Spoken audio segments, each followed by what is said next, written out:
नमस्कार अनि सन्चै हुनुहुन्छ। सदा चाहिँ म आज पनि उपस्थित भइसकेको छु केही फरक भिडियोको साथ। आज भने म तपाईँलाई धार्केबाट काठमाडौँको सीतापाइला जोड्ने वैकल्पिक मार्ग लिएर जाँदैछु।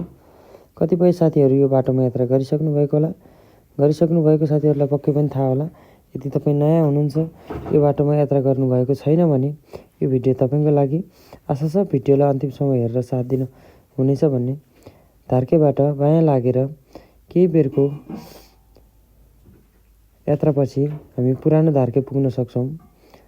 त्यहाँबाट भने बाटो केही साँघुरो अनि भर्खर बनेको पिच हुनाले वरपरको दृश्य निहाल्दै यात्रा गर्न निकै रमाइलो छ यो ठाउँ।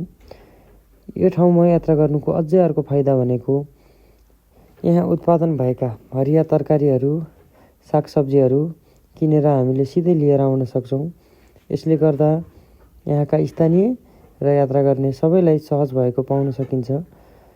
नागढुङ्गाको बाटो धुवाँ-धुलो, जाम अनि खाल्टाखुल्टी भएकोले केही बेर भए पनि रमणीय मनमोहक दृश्य निहाल्दै हामी यो बाटो यात्रा गर्न सक्छौँ। नागढुङ्गाको बाटोभन्दा केही छोटो भएकाले आजभोलि प्रायःजसो सानो गाडीको रोजाइमा यो बाटो पर्ने गरेको पाइन्छ।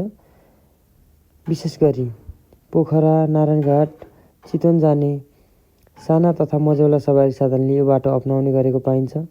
यसको लागि हामी काठमाडौँको सीतापाइलाबाट छिरेर ठुलो खोला, पुरानो धार्के हुँदै धार्के निक्लिन सक्छौँ।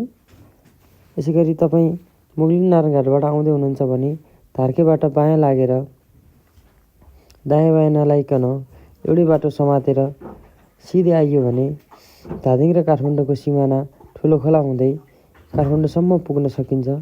नागढुङ्गाबाट भन्दा